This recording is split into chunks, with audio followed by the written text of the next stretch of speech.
반갑습니다. 오늘은 두산중공업에 대해서 알아보도록 하겠습니다. 예, 제가 투자를 해오면서 저처럼 못하고 평범한 사람들이 해오면서 이 주식 투자를 오래 해서 건지는 게 있습니다. 그 건지는 것조차도 못 건지면 안 되는데, 이 건지는 게 뭐냐면 이 종목에 익숙해집니다. 예를 들면 저는 예전에 그 NH투자증권, 이 종목을 10년간 보유했습니다. 물론 뭐 수익으로 나왔는데 10년 보유했고, HB 테크놀로지 이 종목 5년간 보유했습니다. 굉장히 재미없는 접근인데, 뭐 그렇다 하더라도 시장이 오르지 않는 그 기간 동안 뭐 NH투자증권은 거의 90% 정도 수익.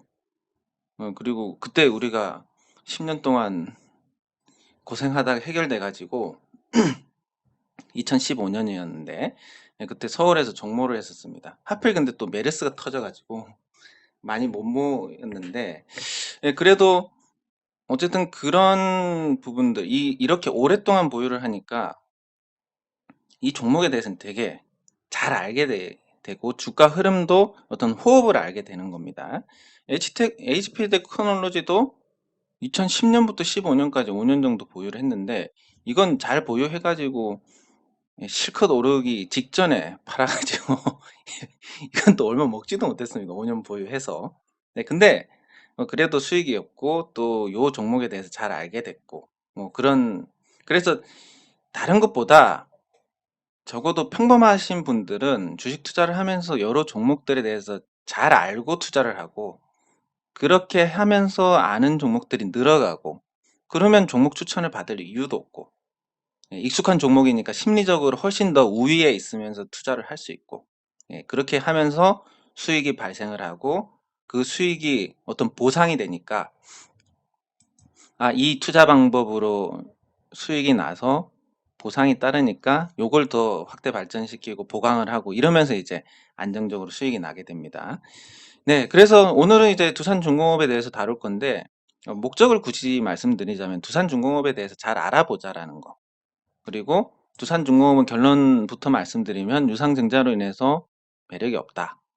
그렇기 때문에 가스터빈 관련주들 쪽으로 두산중공업보다는 관심을 가지는 게 좋지 않겠나 하는 생각입니다.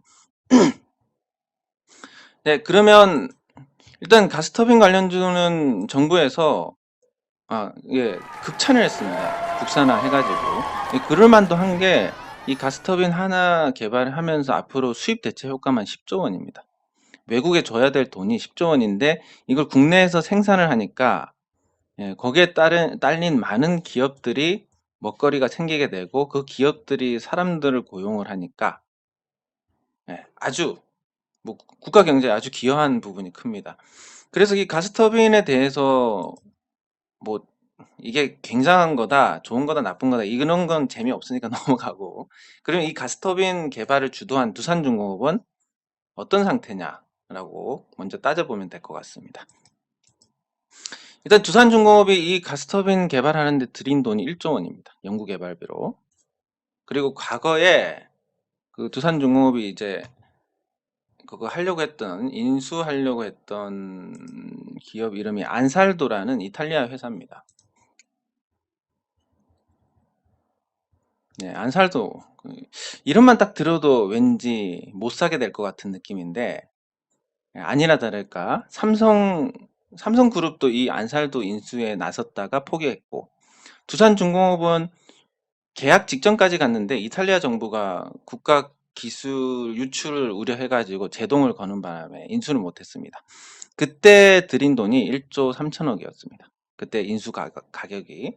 그래서 1조 3천억 원 대신에 1조 원을 투자를 해서 그렇게 하기로 했는데, 그 과거에 이제 제가 쓴 글이 있습니다. 두산중공업 관련해서. 요거는 이제 스터디 내용이긴 한데, 우리 스터디에서 다뤘던 종목이지만 뭐 2013년도니까, 2013년 10월 달이니까 뭐 종목별로 뭐 삼성전자, LG전자, 고려아연, 삼성 SDI, SK 하이닉스 뭐 다 뭐 괜찮은 종목들만 다룹니다. 예, 이렇게 하는데 여기 두산중공업이 있습니다. 두산중공업 보면 이탈리아 발전회사 안살도 인수가 무산되면서 불확실성이 커졌다. 뭐 그런 내용들인데, 예, 뭐 기술 제휴 등으로 해결할 수 있다 이렇게 되어 있지만 대신에 여기 설명이 되지 않은 부분은 그렇게 하면 이제 돈이 많이 든다 이런 내용. 예.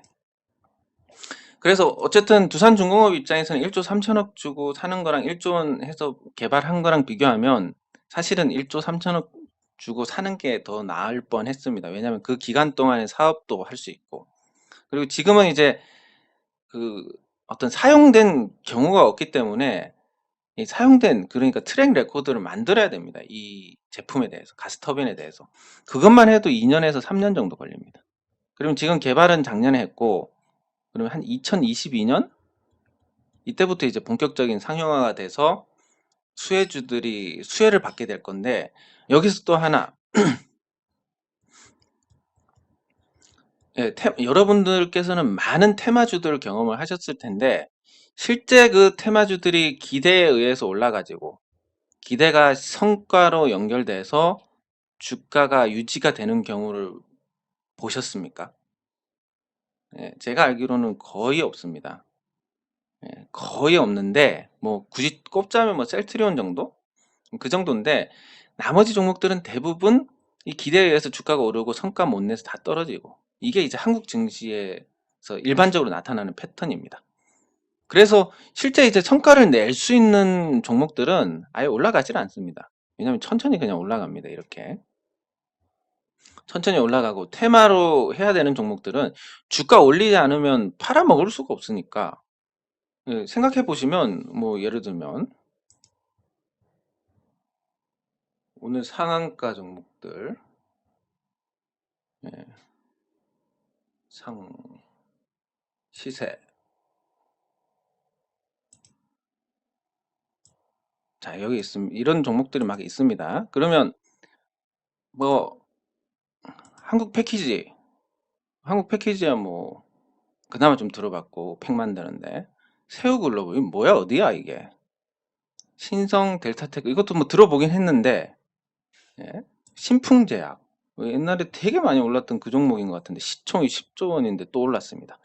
자, 여기서 과연 이 신풍제약 같은 종목들 주가가 안 오르면 뭐 쳐다나 보겠습니까? 아주 싸면 모르겠지만, 주가가 또 싸면 모르겠지만.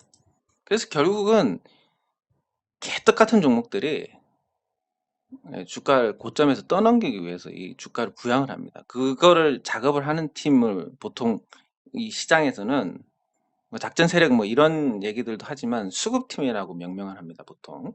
그런 수급팀들이 붙어가지고 개떡 같은 종목들은 그렇게 올려서 이제 뭐 단타나 뭐 아니면 오르니까 관심 보여서 사람들이 살 때 물량을 털어내면서 끝내는 거고, 그래서 테마주들이 오르면 나중에 테마 시들해지면 다 내려갑니다. 뭐 몇 조 원짜리 시장을 선점하니 이런 얘기 들리는데 나중에 가면 몇 조 원이 아니라 매출 100억도 안 나옵니다. 그게 대부분입니다. 네, 그래서 이런 배경들을 보면 오늘 두산중공업이 가스터빈 관련해서 반응이 별로 없었다라는 것은 오히려 장기적으로 요 산업이 실질적으로 어떤 하나의 어떤 가스터빈을 중심으로 한 이 산업이 생태계를 구성을 할 거다라는 전망으로, 예, 거기에 무게를 실어주는 것이라고 볼 수 있습니다. 왜냐하면 아니 그러면 올라갈 종목들 작업하면 훨씬 더 쉽지 않나라고 하시는데, 올라갈 종목들은 매집을 못합니다.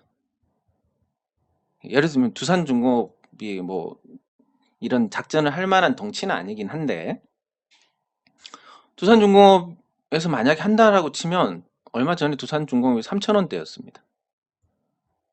여기서 누가 팝니까? 거의 안 팝니다. 그러니까 매집을 못하니까 주가 올리면 어떻게 됩니까? 작전 세력이 들어와서 주가를 올리면 매집할 때 안 팔고 있던 투자자들이 적정한 가격이 오면 팔아버립니다. 그러면 밑에서 못 받고 위에서 얻어 터져가지고 죽습니다. 이게 작전 실패가 되는 건데 이런 경우도 곧잘 발생을 합니다. 예, 그래서 개떡 같은 종목이어야만, 이 개떡 같은 종목이어야만, 그러면 이제 바닥에서 이렇게 긁어가지고 팔 사람들 거 다 걷어가지고 이제 더 이상 팔 사람이 없을 때 촥 올립니다. 그러면 팔 사람이 없으니까 자기들끼리 주고받고 하면서 주가를 올립니다. 계속 올립니다.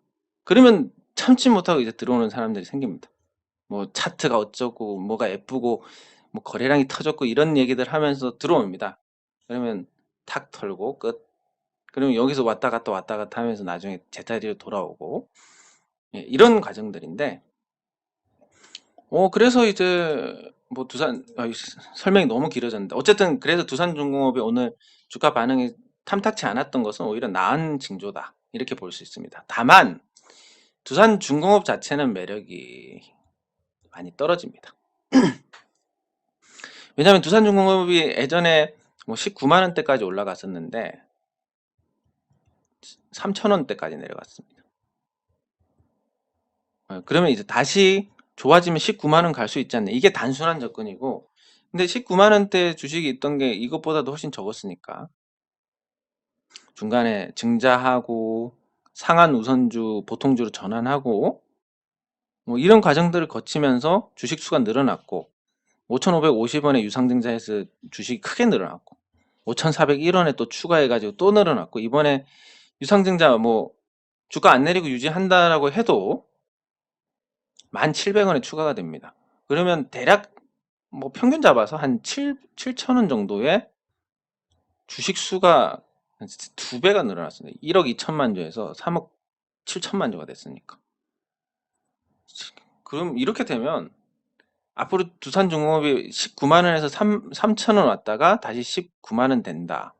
근데 여기서 주식이 왕창 늘어나 버렸습니다. 싼 가격에. 올라갈 때마다 던지고 매물 받아야 되니까.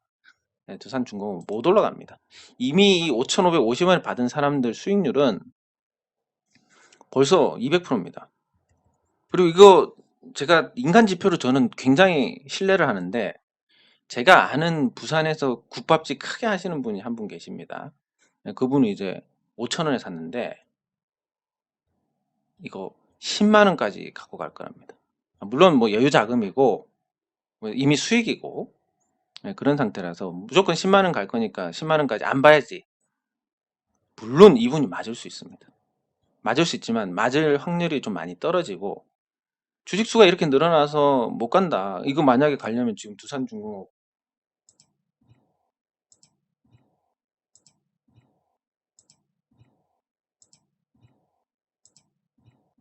네, 최근에 좀 오르긴 했지만 이 두산중공업 상태를 보면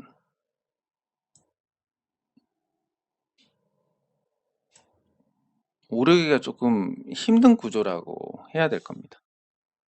왜냐하면 유상 증자하고 나면 두산중공업이 현재 가격에서도 시총이 5조 원이 넘습니다. 그러면 두산중공업 시총이 5조 원인데 주가가 15,000원. 이게 10만 원을 가게 되면 시총이 한 40조가 됩니다. 물론 또 삼성 바이오로직스 사례도 있고 또 최근에 전기차 종목들도 있고 하니까 뭐 가능성이 0이다라고 말씀은 못 드리지만 이게 굉장히 어려운 일이 아닐까. 예. 그래서 일단 그런 믿음을 갖고 있는 분이 계시니까 주식 투자 의외로 간단합니다. 잘하는 사람 쫓아다닐 필요 없습니다. 못하는 사람 있으면 반대로 하면 됩니다. 예, 그분이 못한다는 건 아닙니다. 수익 났으니까 잘하는 건데, 그래도 이제 목표가가 너무 좀 현실적이지 않다. 예, 이런 관점에서 두산중공업이 오르기 어렵겠구나, 이런 결론을 도출할 수 있습니다. 인간 지표의 활용입니다. 네, 그래서 두산중공업은 일단 주식 수가 많아서 앞으로 주가가 올라가더라도 굉장히 제한적일 수밖에 없다라는 거. 그리고 두 번째는 유상증자 할 때 보통 청약까지는 관리를 합니다. 청약일까지는. 청약일까지 주가 떨어지면 누가 납입을 하겠습니까? 그럼 유상증자 실패인데. 그리고 적당한 비용으로 조금만 관리를 하면 청약일에 들어오는 돈 자체가 틀립니다. 그래서 유상증자 청약일까지는 주가 관리를 하니까 두산중공업 주가가 그때까지는 어느 정도 버틸 거고, 그 사이에 뭐 상황이 안 좋으면 가스터빈 관련해서 뭐 공시가 나가든 보도 자료가 나가든 나갈 겁니다. 그러면 그때 관련주들이 오히려 더 주목을 받을 수 있다라는 점, 예, 생각하시면 되고, 그리고 두산중공업이 예전에 제가 긍정적으로 평가했을 때는 두산중공업은 저평가 상태였습니다. 한 6만 원 정도의 가치인데 주가가 3만 원 정도 했으니까 이렇게 됐는데 지금은 계속 유상증자해서 주식수가 늘어나면서 이제 저평가 상태가 아닙니다. 이번에 유상증자 하면 뭐 거의 똔똔 수준이 될 것 같습니다. 그리고 별도 기준으로 보면 오히려 고평가인데 자산 가치보다 시총이 더 많고 실적은 적자인데 어쨌든 시총이 이만큼이나 되고 흑자 전환도 내년 하반기 정도는 돼야 가능할 것 같습니다. 그리고 사업 가치는 이 탈원전으로 훼손이 됐는데 뭐 이게 충격이 크다 말다 말이 많지만 실질적으로 이 두산중공업의 원전 관련된 마진율이 40%였습니다.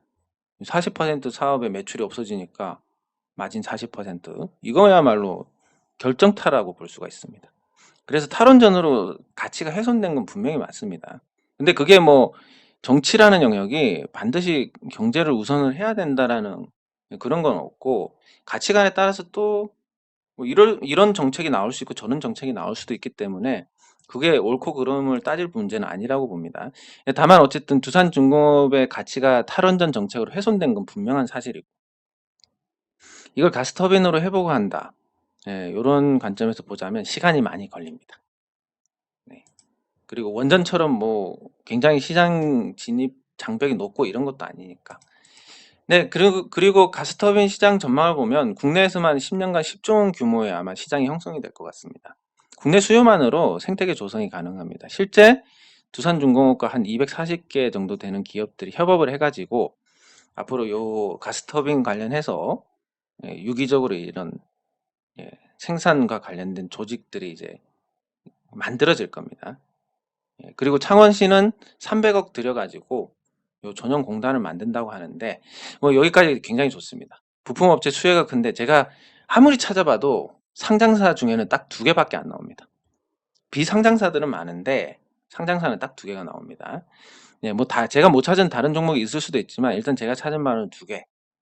그리고 해외 수요는 미국, 일본, 독일, 이태리 정도가 갖고 있는데 미국하고 이탈리아는 조금 영향이 떨어지고 일본하고 독일제가 조금 인정을 받는 그런 상태입니다. 근데 가격이 조금 비싸기 때문에 두산중공업이 원가 경쟁력이 충분하다고 보면 저가 수주에서 AS 수익에 집중하는 전략으로 가고 연 2조 원 정도 수주를 할 수 있을 거다. 그러면 합쳐서 연간 3조 원, 3조 원짜리 매출처를 확보를 하니까 두산중공업이 2022년 정도에 되면 이걸 가지고 조금 시장에서 재평가를 받을 수도 있을 것 같습니다. 다만 주가가 이미 선반영해서 올랐다라는 점. 그래서 두산중공업은 투자로서의 매력은 크지 않습니다. 여기서 하나 더 말씀드리면 시간 너무 많이 끌었는데 말씀드리면 그렇습니다. 그 장기 투자가 안 된다 대형주 해가지고 한 가지 쌀 때 사야 됩니다. 비쌀 때 사놓고 무슨 장기 투자입니까? 그런 관점이고 조선주 사례를 보더라도 대우조선해양, 한국조선해양, 삼성중공업 다 주식수가 많이 늘어가지고 주가가 부진합니다. 앞으로 좋아질 일만 남았음에도 불구하고 안 올라갈 겁니다. 아마. 그나마 현대미포조선만 조금 올라갈 수 있고 그래서 바닥에서 주식수가 늘어난 종목들은 업종 망라하고 뭐 터빈이든 조선이든 아니면 뭐 해운 풍력 뭐 등등 많은데 바닥에서 주식수 늘어난 종목들은 앞으로 뭐 그렇게 전망이 좋지는 않을 겁니다. 뭐 전망이 좋더라도 주가가 안 올라갑니다. 두산중공업도 거기에 포함이 되고 그래서 정부 정책 테마 수혜주 가스터빈 관련해서는 우림기계하고 대창솔루션인데 사실 이 종목들도 약간 좀 아쉬운 부분이 있습니다. 우림기계 같은 경우는 주식수가 적은데 주식수가 적다 보니까 아무래도 그 아까 말씀드린 그런 주가 상승에 있어 가지고 자금이 유입이 잘 안 됩니다. 황금성에서 약간 걱정을 할 수 있기 때문에 다만 그렇지만 이제 해상풍력이나 그 증속기 그리고 뭐 로봇, 가스터빈 이런 쪽으로 엮여가지고 관심을 받을 만한 요소들은 많고 시총도 500억 대니까 뭐 요즘처럼 유동성 넘치는 시기에 500억 대면 굉장히 싼 가격입니다. 가치 대비해서도 싸고 그래서 매력은 어느 정도 있는데 주식수가 적다 보니까 황금성이 떨어지는 게 약간 좀 아쉬운 부분이다. 물론 또 이것도 거래량 없는 종목들 나중에 때 되면 다 거래량 터지고 올라갑니다. 근데 이 사이에 심리적으로 거래가 어느 정도 일어나는 종목들은 언제든지 팔 수 있으니까 큰 문제가 없는데, 그런 경우가 아니라면 심리적으로 또 이 버텨야 될 그 강도가 좀 강합니다. 그리고 지금 단기적으로 주가가 해상풍력 관련해서 조금 올랐기 때문에 또 단기 상승한 종목을 샀다가 떨어지기라도 하면 심리적으로 본전하면 더 팔게 돼 있습니다. 못 먹습니다. 이렇게 되면. 예, 그런 문제들이 있고, 예, 대창솔루션은 해상풍력 관련도 되고 구조물, 그리고 풍력 감속기, 예, 그리고 핵 폐기물 관련된 거, 가스터빈, 뭐 이런 식으로 해서 또 잘 엮여 있습니다. 정부 정책 테마주하고 잘 엮여 있는데, 얘도 시총이 500억 됩니다. 뭐 다 괜찮고, 그런데 이건 동전주 300, 주가가 360 얼마였지? 예, 360원대인데 또 이런 가격이 약간 또 사람들한테 선입견을 줄 수 있습니다. 아니, 이거 이상한 종목 아니야? 이런 거. 예, 그리고 두 번째는 정직하게 이제 회계를 하다 보니까 좀 적자가 나 있는 상태. 코로나 때 사실 웬만한 종목들은 다 적자가 났을 텐데, 회계를 투명하게 하는 데는 적자가 좀 크게 났을 거고, 아닌 곳에서는 이것저것 갖다 붙여서 어떻게든 메웠을 거고. 그런데 그런 점에서 어쨌든 보기에는 적자가 나 있으니까 또 그런 불안한 부분들이 있습니다. 그래서 이 두 종목이지만 둘 다 뭔가 딱 이거다 이런 느낌은 안 오니까 예, 그냥 참고만 하시기 바랍니다. 또 뭐 완벽하지 않은 종목들이 잘 올라갈 수도 있으니까. 예, 근데 뭐 투자 매력으로는 두산중공업보다는 훨씬 낫다라고 정리를 할 수 있습니다. 예, 그래서 다시 요약을 하면 두산중공업이 이 가스터빈 국산화에 대해서 대통령의 극찬을 받았다. 그래서 시장 관심을 받을 수 있는데 유상증자로 주식수가 엄청나게 추가가 됐다. 그것도 싼 가격에. 그래서 투자 매력이 없고, 앞으로 좋아진다 해도 이 물량들 소화를 하고 가야 되기 때문에 큰 폭의 주가 상승은 어려울 거고, 저평가 매력이 있는 것도 아니다. 저평가 아닐 때 사는 거는 장기 투자 아닙니다. 그리고 가스터빈 시장 전망은 나쁘지 않다. 조선주 사례를 보니까 주식수 늘어난 종목들은 역시 못 움직인다. 두산중공업도 전망은 좋은데 주가 상승은 없을 것 같다. 바닥에서 주식수 늘어난 종목들은 대부분 다 무거워서 못 움직이더라. 그래서 테마주를 찾아보니까 비상장사는 많은데, 상장사 중에는 가스터빈 관련해서 우림기계하고 대창솔루션이 있는데, 우림기계는 저평가 주고 다 괜찮지만 주식수가 좀 적다는 단점, 그리고 단기간에 해상풍력 관련해서 어느 정도 올라 있는 상태라서 또 부담이 있고, 대창솔루션은 뭐 나쁘지 않은데 동전주라서 인식이 안 좋을 수 있다. 그리고 지금 앞으로는 좋아질 거지만 지금까지 적자라서 거기에 따른 어떤 불안감이 있다. 이런 정도로 정리를 할 수 있겠습니다. 네, 두산중공업 관련해서 여기서 마치도록 하겠습니다. 수고하셨습니다.